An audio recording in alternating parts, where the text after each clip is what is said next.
여러분 안녕하세요. 종말론 사무소의 윤재덕입니다. 이렇게 2020년 첫 영상으로 여러분들께 인사를 드리게 됐습니다. 모쪼록 이 영상을 보시는 모든 분들 새해 복 많이 받으시기를 바랍니다. 종말론 사무소는 지금까지 신천지 안쪽에 있는 소식들을 바깥쪽으로 발빠르게 전하는 일에 최선을 다해 왔습니다. 그래서 신천지 문제 때문에 고민하시는 분들, 또 신천지 때문에 마음 아파하시는 분들이 신천지 안쪽에서 하는 이야기와 바깥쪽에 하는 이야기를 같이 듣고 올바른 판단을 내리실 수 있도록 도움을 드리고자 했습니다. 그리고 2020년도 마찬가지로 종말론 사무소는 사람들이 올바른 판단을 내리실 수 있도록 하는 일에 주력할 것을 다시 한번 약속을 드립니다. 신천지에서는 12월 31일마다 송구 영신 예배 드릴 때 표 발표하는 시간을 갖습니다. 무려 이만희 씨가 직접 발표하거든요. 그러면 이만희 씨의 표 발표를 듣고 2020년 표 발표를 듣고 오늘 본격적인 이야기를 말씀드리도록 하겠습니다. 신천지 37년 새해 표어는 뭐를 할까 그래 생각했는데 그것도 잘못되면 안 되죠. 하나님 통치 마지막 7번째 나팔 소리와 흰물이 창조 완성의 해로 정한 것입니다. 아셨죠? 여러분들이 방금 들으셨던 것과 같이 신천기 37년, 그러니까 2020년의 표어는 하나님의 통치, 마지막 7번째 나팔소리, 흰물이 창조 완성으로 선언되었습니다. 매년 올해가 마지막이다, 올해가 마지막이다 외쳐왔던 이만희 씨이지만 표어만큼은 특별한 내용을 확인하기가 어려웠습니다. 신천지에 오래 계셨던 분들이라면 저 단어들 모두가 대단히 친숙하고 또 별뜻 없이 들리시리라 생각합니다. 이 표어의 공허함을 증명하는 근거들을 제가 앞으로 제시하겠습니다만은 저 표어의 공허함을 증명할 수 있는 가장 강력한 근거는 바로 신천지 교인분들 자신의 경험이라 생각합니다. 그러면 일단 저는 신천지 바깥에 있는 사람으로서 저 표어를 하나씩 지난 신천지의 과거와 함께 확인해보는 작업을 해보도록 하겠습니다. 일단 나팔이라는 단어가 보이네요. 그런데 이 나팔은 이미 20년 전인 신천기 27년에도 등장했던 단어입니다. 이후 신천기 29년, 35년, 그리고 작년까지 이 나팔은 표어에 자주 등장했습니다. 이만희 씨는 7번째 나팔, 그러니까 요한계시록에 나오는 그 7번째 나팔이 자기 자신이라 주장해 왔죠. 그래서 신천지에 들어간 지 그다지 오래되지 않은 분들이라 할지라도 이 나팔에 대한 언급이 그다지 생경하지 않을 겁니다. 그러니까 이것도 별로 특별한 얘기가 아닙니다. 이만희 씨가 말하는 대로 전하고 또 움직여야 한다는 삶의 부담이 올해도 지속된다는 것을 의미할 뿐, 저 나팔에 대한 얘기는 뭔가 대단한 얘기가 아니라는 걸 신천지 교인분들도 인정하실 거예요. 다만 올해 표어에는 그 7째 나팔 앞에 마지막이라는 말이 붙었습니다. 그럼 정말 올해 이루어지고 7째 나팔이라 주장하는 이만희 씨의 말대로 역사 완성이 벌어진다는 의미에서 마지막을 붙여놓은 걸까요? 아니면 저 써먹을 대로 써먹었던 나팔이라는 얘기를 올해도 한 번 더 써먹겠다는 눈가림일까요? 사실 나팔보다 더 심한 건 흰물이 창조입니다. 이 흰물이 창조라는 말이 처음 등장했던 신천기 31년. 많은 사람들이 신천지 제적이 14만 4천 명만 모이면 흰무리가 자동으로 몰려올 것이라고 기대하고 열심히 포교했습니다. 그런데 제적이 14만 4천 명이 넘었음에도 불구하고 그런 일들이 벌어지기는커녕 흰물이 창조라는 새로운 부담이 지워졌죠. 그제서야 신천지가 잘못되었다는 사실을 깨닫고 많은 사람들이 신천지를 떠났습니다. 그래서 2014년 이후 신천지를 들어오셨던 분들은 이 사건을 잘 모르실 거예요. 그런데 충격도 잠시, 이만희 씨는 저 흰물이 창조라는 말을 지난 6년 동안 사용해 왔습니다. 그래서 처음에 충격은 사라지고 지금의 신천지 교인분들은 흰무리는 당연히 창조해야 된다고 생각합니다.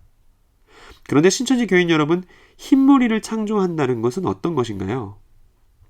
60억 인구 중에 신천지 교인은 30만이라고 친다 할지라도 0.00003%입니다. 평택역에 나가면 신천지와 나란히 좌판을 깔아놓고서 포교하고 있는 또 다른 이단을 만날 수 있습니다. 바로 여호와의 증인이라는 이단인데요. 여호와의 증인은 전 세계적으로 그 신도수가 900만 명입니다. 그러니까 신천지 교인 수를 30만 명이나 쳐준다 할지라도 거기에 30배입니다. 신천지에 대형 수료식이 있었던 일산 킨텍스에서 여호와의 증인은 신천지의 2배 규모로 집회를 엽니다. 그런데 이번에는 흰무리 창조도 모자라서 그 뒤에 완성이라는 말이 붙었습니다. 여호와의 증인만큼만 인구수를 채우면 흰무리 창조 완성이라 말할 수 있을까요? 어쩌면 흰무리 창조란 신천지 교인 여러분의 어깨 위에 짊어진 그 포교의 짐을 부르는 다른 명칭이 아닐까요? 신천지 바깥에서 보기에 가장 딱한 표어 내용은 바로 이것입니다. 하나님의 통치. 신천지는 자신들의 언론기관인 천지일보를 통해서 저 하나님의 통치라는 표어 내용에 대해서 다음과 같이 설명했습니다.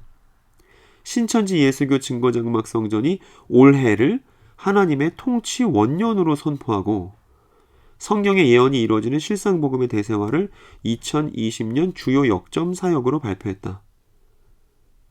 여러분은 이 말에 대해서 어떻게 생각하시나요? 이 말은 예수님을 통해 이 땅에 시작된 하나님의 통치에 대한 모독입니다. 그리고 심지어 신천지 교리와도 맞지 않습니다. 저는 이 영상에서 줄곧 연도를 신천기라는 신천지에서만 사용하는 연도 표기 방법을 사용했습니다. 신천지 교인이시라면 신천지가 1984년을 원년으로 삼고 있다는 사실을 모르시는 분은 없을 것입니다. 그런데 올해 갑자기 원년을 선언해버렸습니다. 이만희 씨는 그러면서 송구영신 예배 설교 때 과거는 중요한 게 아니라고 말했습니다. 그러나 그간 신천지가 걸어왔던 과거는 정말 중요합니다. 왜냐하면 그 신천지가 걸어왔던 과거가 오늘날의 신천지가 무엇인지를 보여주는 근거이기 때문입니다. 신천지 교인 여러분 3년 전으로 돌아가 보시기 바랍니다. 그때 표어가 뭔지 기억나시나요? 어쩌면 표어는 아무래도 좋다는 생각을 신천지 수뇌부도 갖고 있고 신천지 교인들도 갖고 있는 건 아닌가 싶습니다. 그러나 그 3년 전에도 분명히 나라는 사람의 삶이 있었다는 사실만큼은 분명합니다. 그러면 질문을 이렇게 바꾸면 어떨까요? 2017년에 신천지 교인이었던 당신은 어떤 삶을 사셨나요? 그리고 그때의 삶이 그때 표어와 어떤 관련이 있었나요? 3년 전 표어는 이러했습니다. 그러니까 이미 하나님의 통치라고 선언해 놓고는 또다시 2020년이 하나님 통치의 원년이라고 지금 하고 있네요. 그러면 2017년은 아무것도 중요하지 않은 해였단 말인가요? 하나님의 통치 원년이라는 2020년 올해 신천지가 하겠다는 주요 사업에 대해서 확인해 보겠습니다. 다음과 같은 일들을 한다는 거예요. 그런데 이 내용들 중에 신천지 교인분들이 처음 보는 내용은 아마 없을 겁니다. 마지막, 완성, 원년이란 말들을 덧붙였지만 신천지 교인의 2020년의 삶은 지난해와 동일할 것입니다. 신천지의 사업들을 이루기 위해서 교인들의 헌금을 올해도 계속 닥달할 것이고 또 올해는 7째 나팔이라는 이만희 씨의 실상에 대한 공부와 시험이 강화될 것입니다. 그리고 여전히 완성이 어디까지인지 모를 흰무리 창조를 계속 힘겹게 이어나가는 2020년이 될 것으로 전망이 되고 이 전망은 확실한 사실로 드러날 것입니다. 그리고 이전과 다를 것 없는 활동을 계속 올해도 할 것이면서도 사람들을 채찍질하고 당근으로 회유하기 위한 뜻없는 구실을 만들어냈으니 그것이 원년입니다. 이 원년에는 별다른 의미가 없습니다. 그러나 이 원년에는 의미는 없지만 이 의미 없는 원년을 전면에 내건 이만희 씨와 신천지 수뇌부의 의도는 있습니다. 그러니까 의미는 없지만 의도는 있어요. 신천지 탈퇴 매뉴얼에서는 그 의도를 추적해 나가는 이만희 씨와 신천지 수뇌부들의 의도를 추적해 나가는 영상을 다음의 순서로 업로드하고자 합니다. 그래서 지금 보고 계신 영상을 시작으로 4개의 영상이 더 올라갈 겁니다. 그래서 설날을 전후로 이 연작은 완성이 될 것이고 저희의 분석이 신천지 교인 여러분들의 선택과 판단에 도움이 되었으면 합니다. 구체적인 자료들을 가지고 신천지의 민낯을 함께 확인해 보는 시간이 될 것입니다.